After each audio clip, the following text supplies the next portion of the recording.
શુક્રતાલમાં મને પારાયણ કરવાની ઈચ્છા, જો ભગવાનની ઈચ્છા હોય તો જવું છે એકવાર ત્યાં. ઓળખાણ છે બધી થઈ ગઈ ત્યાં, મહંતો એ બધી હાર મારી. શુક્રતાલ ગંગાના કિનારે ત્યાં શુકદેવજીએ પરીક્ષિત રાજાને જે કથા સંભળાવી, જે વડલા નીચે, એ વડલો અત્યારે આ મંદિર જેટલો પોળો છે, 1 વીઘા જેવું. પણ એ વડલાના પાન સુખદેવજીએ કથા કીધી, પરીક્ષિત રાજાએ સાંભળી, એ વડલો આજે મોજૂદ છે અને એ વડલાના પાન હું લેતો આવ્યો છું. આખી કથા એ વડલાએ સાંભળેલી છે. જેટલી પરીક્ષિત રાજાએ સાંભળી એટલી જ વડલાએ કથા સાંભળી છે. આજે એ વડલો મોજૂદ છે. આપણે ગઢડામાં લીમડો હતો પ્રસાદીનો, ત્યારે વયો ગયો, બીજો છે. પણ એ વડલો 5,000-5,500 વર્ષ જૂનો, 1 વીઘા જેટલો પોળો છે. હવે ત્યાં તો એટલા બધા પાંદડા અઘોષણ કસરું પડ્યું હતું. મેં કીધું આ પાંદડા આપણે હરિભક્તોને ઘરે ઘરે એક એક આપવું છે, લઈ જાઓ. પછી ડાયાભાઈ ચલાવ્યું. માણસો તો ત્યાં ભીડો બહુ હતો, રોજ ત્યાં હજારો માણસ હોય, ધર્મશાળા હોય એટલી, હરદ્વાર જેવું છે ત્યાં. પછી ડાયાભાઈ હાંક્યો. હું પાંદડા વીણવા મળ્યો ને એટલે બધા જોતા હતા, ચારે બાજુના યાત્રિકો, કે આ મારા પાંદડા કેમ લે છે. તો ડાયાભાઈ પછી હાંક્યું. બૈરા પાસે આવે ને, હું આગો ભાગ્યો. ડાયાભાઈ કીધું, સ્વામીજી એટલે પાંદડા વીણી લે, આ મતલબ પ્રસાદીનો છે, સુખદેવજીની કથા સાંભળી છે. આ પાંદડું જેના ઘરમાં જાય રીતિ સીધી સમૃદ્ધિ ઉભરાવા માંડે. અને પછી જે ટોળે ટોળા ઉભા હતા ઉતરી પડ્યા ને, એ પાંદડું ન રહેવા દે, નકર ઢગલો થાય ને એટલા પાંદડા હતા. બધા થેલા ભરી ભરી અને આખું મેદાન સાફ કરી નાખ્યું. બધા પાંદડા પીએ ગયા. આ ડાયાભાઈ હાક્યું છે કે સ્વામીજી પાંદડા કેમ વીણે છે, એવું બધા બહારના હતા બધા હિન્દીઓ.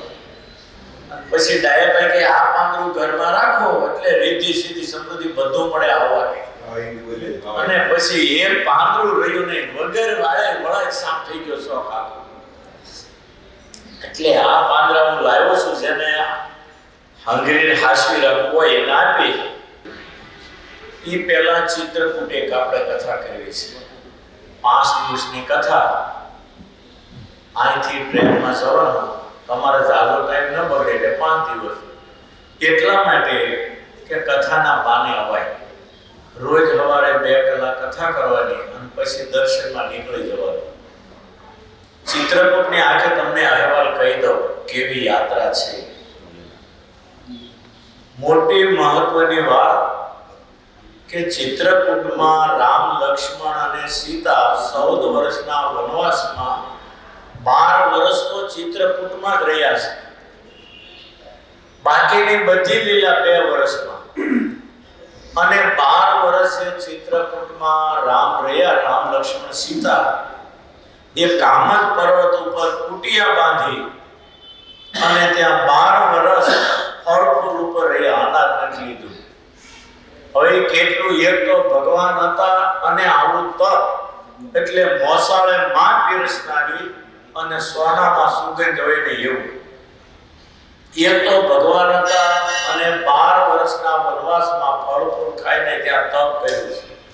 ઈ ભૂમિનો એવો પોકાર છે, કામદ પર્વત નાળિયેર જેવો છે. એની પ્રદક્ષિણા 6.5 કિલોમીટરની છે.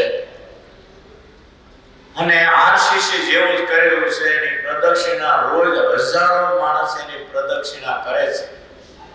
અને પ્રદક્ષિણામાં 10,000 જેટલા તો વાંદરા છે. પણ વાંદરા બધા રામ જેવા, વૃંદાવનમાં કૃષ્ણ જેવા એવા નહીં. વૃંદાવનનો વાંદરો એટલે કૃષ્ણ જેવો. તમારા હાથમાં જે હોય આંચકીને વયો જાય. ગોપીઓને કપડા ખેંચીને ભાગી જતો તો એ કર્યો ન્યાના વંશ હોય ત્યારે વૃંદાવનમાં વાંદરા. અને ચિત્રકૂટની અંદર આપણે બિસ્કિટ નાખો, તમારી ચારે બાજુ 500 વાંદરો હોય, આપણે વચ્ચે એકલા, કોઈ આપણને કશું કાંઈ કરે નહીં. રામ જેવા સરળ સ્વભાવના.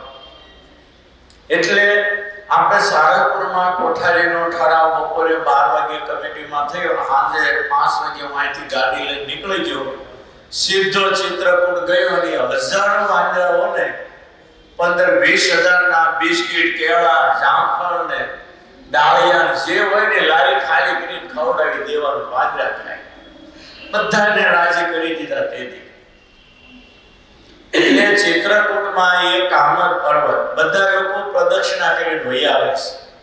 ઉપર દર્શન કરવા નહીં જતા, જ્યાં રામજી કુટિયા બાંધીને રહ્યા હતા ત્યાં એ જગ્યા એટલે જોઈ લો દાદા ખાસરનો દરબાર ગઢ એવી જગ્યા છે. 3 બાજુ મકાનો, વચ્ચે લીમડો અને ઓસરી, ત્યાં બેસીને મેં કલાક માળા કરી છે. એટલી પવિત્ર જગ્યા, ન પૂછો વાત. પછી થોડે દૂર જનક રાજાને મળવા રામજી હામાં ગયા હતા. ભરતજીને જ્યાં મળ્યા એ બધા સ્થળો આજે ત્યાં મોજૂદ છે. મહાપ્રસાદીના સ્થળ કહેવાય. અને એ પરિક્રમા 6.5 કિલોમીટરની, હજારો લોકો ત્યાં દંડવત કરતા પ્રદક્ષિણા કરે છે. એ જોઈએ ત્યારે આપણને એમ લાગે કે લોકોને કેવો મહિમા છે. વૃંદાવનમાં ગોવર્ધનની 22.5 કિલોમીટરની પરિક્રમા, ત્યાં પણ હજારો લોકો દંડવત કરતા પ્રદક્ષિણા કરે. અરે ઉનાળામાં જ્યારે પોટાસ્ટોન નાખેલા છે ચારે બાજુ, વૃંદાવનમાં એવું છે ગોવર્ધનની પરિક્રમામાં, અને કામદ પર્વતની ચિત્રકૂટમાં પરિક્રમા કરો ત્યાં પણ એવું છે, આ પોટાસ્ટોન નાખેલો. તમારે રિક્ષામાં બેન પ્રદક્ષિણા કરવી હોય તોય થાય, હાલતાય થાય અને દંડવત કરતાય થાય. અને ઉનાળામાં જ્યારે પથ્થરો ધગધગતા હોય ત્યારે લોકો હાથે અને છાતીએ કપડાના ગાભા બાંધીને ઉનાળામાં દંડવત કરતા હોય. એ તમે જોવો ત્યારે ખબર પડે કે લોકોને મહિમા કેટલો. અને આપણે તો યાત્રામાં હારું ખાઈને આટા મારી વહી આવીએ છીએ. એ લોકો મહિમા કેટલો સમજે, કેવી પરિક્રમા કરે. એટલે કામદ પર્વત એક મહત્વનું તીર્થ છે. 6.5 કિલોમીટરની પરિક્રમા. બહુ લોકો એમાં 3 ટાયરની નાની સાયકલ આવે, 1 જણા બેસે એવી હોય, 2 જણા પછી એમાં બેસીને સાયકલ ઉપર વૃદ્ધો આવે, કોઈ શેઠિયા હોય, પરિક્રમા કરતા હોય છે. એટલે મહત્વનું એક કામદ પર્વત પ્રસાદીનો, અને બીજું સતી અનસૂયાનો આશ્રમ. અદ્ભુત આશ્રમ તો જોવા જેવો એ છે, બધી દુનિયા ભૂલાઈ ગઈ. ત્યાં અત્રિ મુનિ રહેતા હતા. એના પત્ની સતી અનસૂયા મહાન પતિવ્રતા, જેણે બ્રહ્મા વિષ્ણુ મહેશને 6 મહિનાના બાળક બનાવી દીધા હતા. એ ઓરિજિનલ જગ્યા જ્યાં બ્રહ્મા વિષ્ણુ મહેશને 6 મહિનાના બાળક બનાવી દીધા, એ જગ્યા અત્યારે એટલો બધો મોટો આશ્રમ છે, મંદિરો, પ્રદર્શનો, એટલું બધું છે. તમે કલાકો સુધી જોયા કરો. અને એ જ આશ્રમને આગળના ભાગમાં મોટું પટાંગણ, અને ત્યાં પટાંગણમાં જ નજીકમાં આડો હેડે ત્યાં નદી મંદાકિની ભૂગવાટા કરતી જાય. હવે એ મંદાકિની કેવી છે કે અત્રિ મુનિ બીમાર હતા, એટલે દૂર સ્નાન કરવા જઈ શકતા નહોતા. એટલે સતી અનસૂયાએ નખથી ખોતરીને પ્રગટ કરેલી ગંગા આજે ભયંકર ઉનાળામાં પણ ત્યાં ભૂગવાટા કરે, આગળ પાછળ કાંઈ નહીં. એ મંદાકિની સ્નાનનો મહિમા, એ આશ્રમના દર્શનનો મહિમા. રામ, લક્ષ્મણ અને સીતા વનમાં ફરતા ઘોર જંગલમાં જ્યારે ચિત્રકૂટમાં આવ્યા, 35 કિલો ઓરસ એરિયામાં પહાડો અને ભયાનક જંગલ સિવાય કાંઈ નથી. અને એની વચ્ચે બરોબર આ સતી અનસૂયાનો આશ્રમ છે. હવે એ ચિત્રકૂટની અંદર સ્ફટિક શિલા છે. થોડેક આગળ જાવ એટલે એક નદીના કાંઠા ઉપર સ્ફટિક શિલા છે. અને એ સ્ફટિક શિલા ત્યાં રામ, સીતા, લક્ષ્મણજી બધા હતા. અને ત્યાં ઇન્દ્રનો દીકરો જયંત આવ્યો તો કાગડો બની અને સીતાજીને ચાંસુ મારતો હતો. રામજી જોઈ ગયા એટલે હળીનો ઘા કર્યો. તુલસીદાસે રામાયણમાં અદ્ભુત કથા લખી છે. ફળીનો ઘા કર્યો, એનું બાણ બન્યું, જયંતની પાછળ પડ્યું. ઇન્દ્રનો દીકરો જયંત કાગડો બનીને આવેલો. ચારે બાજુ દુનિયામાં ઘૂમ્યો, મોટી મોટી શક્તિઓ આગળ બચાવો બચાવો, તો કે રામના બાણથી અમે ન બચાવી. છેલ્લે એને જે નારદજીના પગ પકડ્યા, મને બચાવો. તાર રામજીનું બાણ આવ્યું, કુડી વચ્ચે હોપારી. નારદને શરણે ગયા અને રામજી મારે તો સાધુનો મહિમા ઘટી જાય, અને રામના બાણથી જો જયંત ન મરે તો રામના બાણનો મહિમા ઘટી જાય, રામનો મહિમા ઘટી જાય. કુડી વચ્ચે હોપારી ગઈ. હવે શું કરું? નારદજીએ કહ્યું, ભગવાનને મારે શરણે આવ્યો, મારો હોય તો મારો. મારે શરણે આવેલા ને મારશો તો સાધુનો મહિમા જગતમાં ઘટી જશે. પછી રામ અને નારદજીએ બે સમાધાન કર્યું કે મારું બાણ ખોટું ન થાય, તમારે શરણે આવેલો જીવ મરવો ન જોઈએ. એટલે લાગા સાપ મરે ને લાકડી ભાંગે ને એવો રસ્તો કાઢ્યો કે એ રામના બાણથી જયંતની એક આંખ ફોડી નાખી કાગડાની, અને બાણ પાછું રામ પાસે આવી ગયું. એટલે આજે દુનિયાની અંદર ક્યાંય કાગડો બે આંખે જોઈ શકતો નથી, કાગડો એક આંખે દેખે. તમે બરાબર જોજો. અને ત્યાં સ્ફટિક શિલા પાસે 10-10 કિલોમીટર સુધી ક્યાંય કાગડો આવી શકતો નથી. કાગડાનો પ્રવેશ જ એ વનમાં નથી. 10-10 કિલોમીટર સુધી ક્યાંય તમને ત્યાં કાગડો દેખાય જ નહીં. એટલે એ સ્ફટિક શિલા છે, એ તીર્થ બહુ મહાન છે. ત્યાં મને વિશ્વનો મોટામાં મોટો વક્તા એનો ત્યાં મેળાપ થયેલો. એ નાવા આવેલા, નાતા હતા, અમને મળ્યા. અમારે ફોટા પડે ક્યાં ગયો ખબર નહીં. મોરારી બાપુ રમેશ વજન કે નામનો એટલો મોટો વક્તા વિશ્વમાં, એનું નામ પણ હું નામ ભૂલી ગયો. નહીં તો તમને કદાચ ખબર. એ કઈક નામ હતું, હું તો ભૂલી ગયો, મને કઈ યાદ નથી રહ્યું. બહુ મોટા એના માણસો કેટલા હરેતા, એ ત્યાં નાયા હતા. અમને ગયા બધે ગાયોને ત્યાં ઘાસ નાખ્યું, ગાયો બહુ હતી. એટલે સ્ફટિક શિલા. પછી ત્રીજું બે ગુફા છે, પહાડ છે, એની તિરાડમાં જવાનું. એ તિરાડમાં ઘસાતા ઘસાતા જવાનું. પહેલામાં 40 વર્ષ પહેલા ગયો ત્યારે ઘસાતા ઘસાતા જવાનું. હવે તો આમ થોડું એટલું પોણું થઈ ગયું છે ઘસારે, એટલે હવે અંદર વયું જવાય. પણ અંદર શું છે ખબર? આખો રામ દરબાર, રામ મંદિર છે. અને આપણે પારાયણ કર્યું તો એ ગુફામાં પારાયણ થાય એવું મેદાન છે. અને અંદર ગુફામાં જાવ તો ત્યાં તળાવ છે. એ આ જે નાસિકમાં ગોદાવરી છે ને ત્યાં નીકળી, અને ગુપ્ત ગોદાવરી કહેવાય છે. ગોઠને ગોઠને પાણીમાં ઠેઠ ભોંયરામાં અંદર અંદર જવાનું. ત્યાં લાઈટો ગોઠવેલી છે. ગોઠને ગોઠને ત્યાં ખાતરોથી પાણી, એમાં હાલ્યું જવાનું.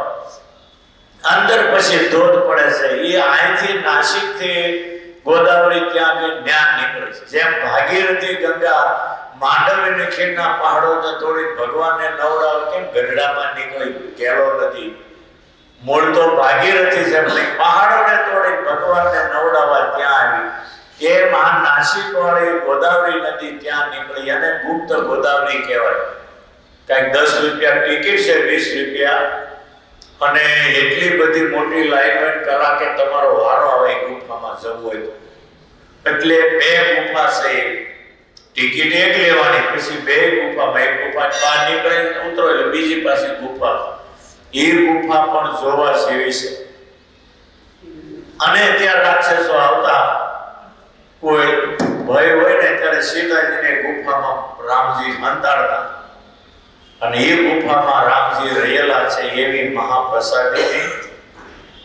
એટલે આવા સ્થળો ત્યાં છે. બીજું ત્યાં મંદાકિનીનો એક મોટો ઘાટ છે, હરકી પૌડીનો ઘાટ છે. જેમ ગંગાના આરતી ઉતરે એમ ત્યાં પણ રોજ આરતી ઉતરે. અને એટલી બધી વસ્તીનો વસવાટ હોય, હજારો માણસ આજે કડકાઈ જાય, અને રોશનીઓ પણ એવી થાય.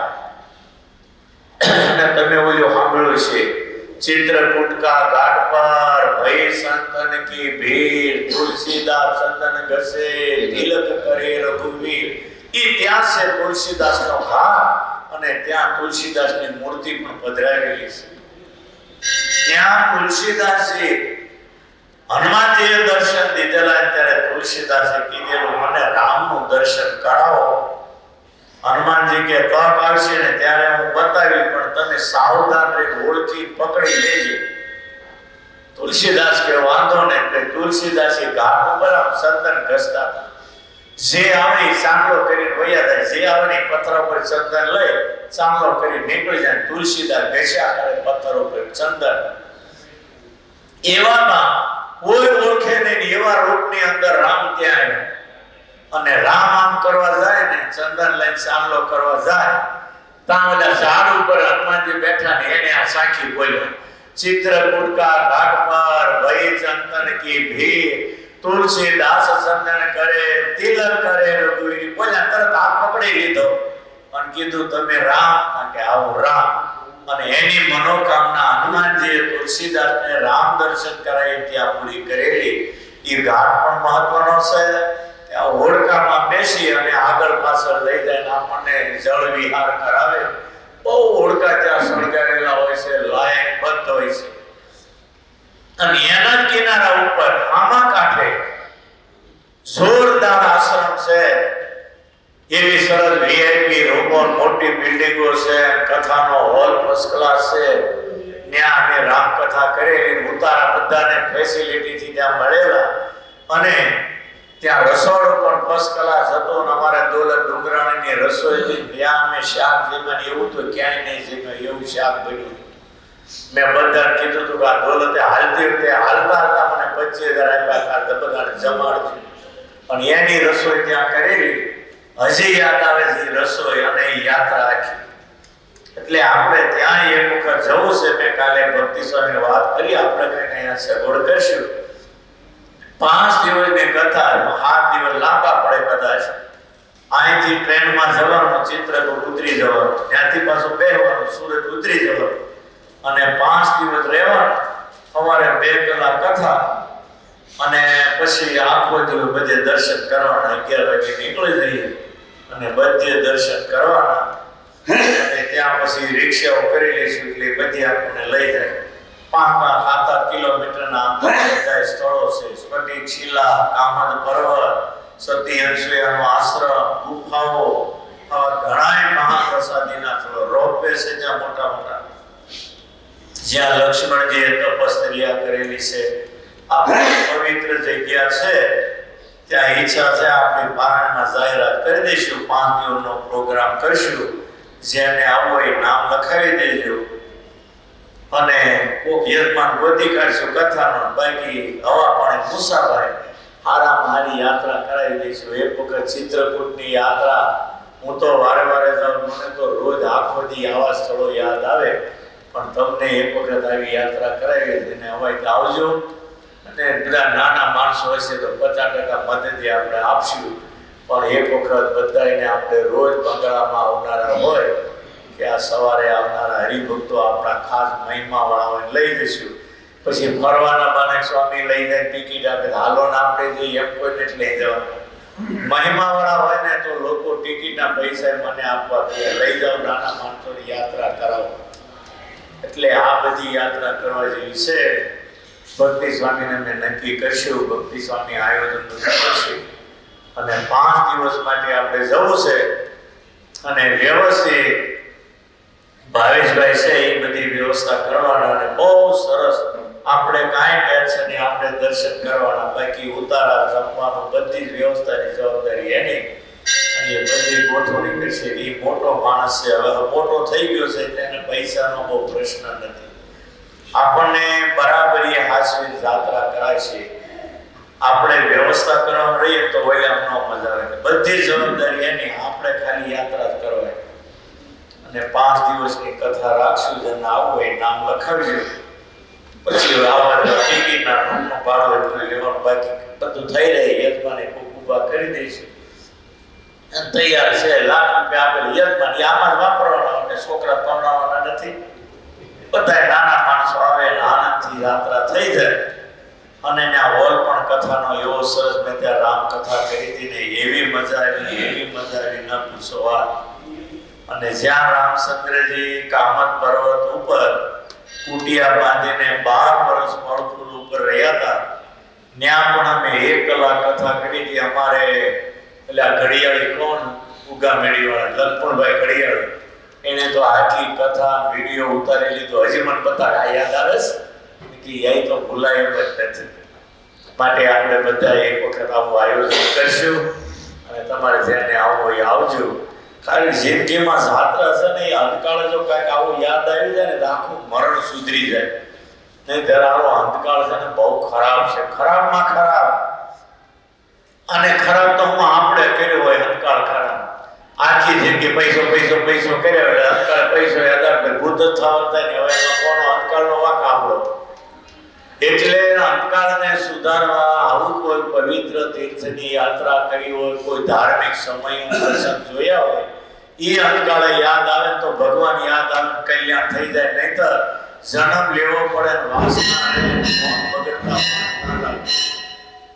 આ વડતાલનો સમય જો કોઈને યાદ રહી જાય ને તો સીધો ધામમાં જાય, એને કઈ માથા કટે નહીં.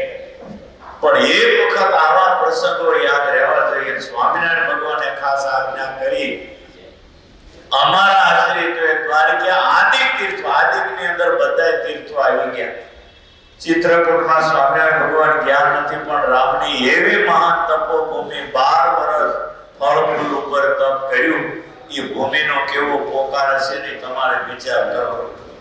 માટે બધાને મારી ભલામણ છે કે આ બાબત વિચારજો અને આપણે એવું આયોજન કરશું. બધાને 5 અહીંથી ટ્રેનમાં બે જવાનું, ટ્રેનમાં બેન આવી જાવ. 5 દિવસ ત્યાં ઘર જેવું જ વાતાવરણ, ઉતારાય ફેસિલિટી વાળા કથાનો હોલ એવો છે ને. રિક્ષાઓ બધાએ 6-6 જણાએ કરી લેવી લિસ્ટ પ્રમાણે. એક જગ્યાએ પહોંચી જાય, ત્યાં દર્શન કરીએ કલાક, વળી ત્યાંથી રિક્ષા ઉપર બીજે જઈએ, ત્યાં કલાક સત્સંગ કથા વાર્તા કરશું, માળાઓ કરશું અને અંતકાળે યાદ આવે એવી યાત્રા કરશું. માટે બધા વિચારી રાખજો. સહજાનંદ સ્વામી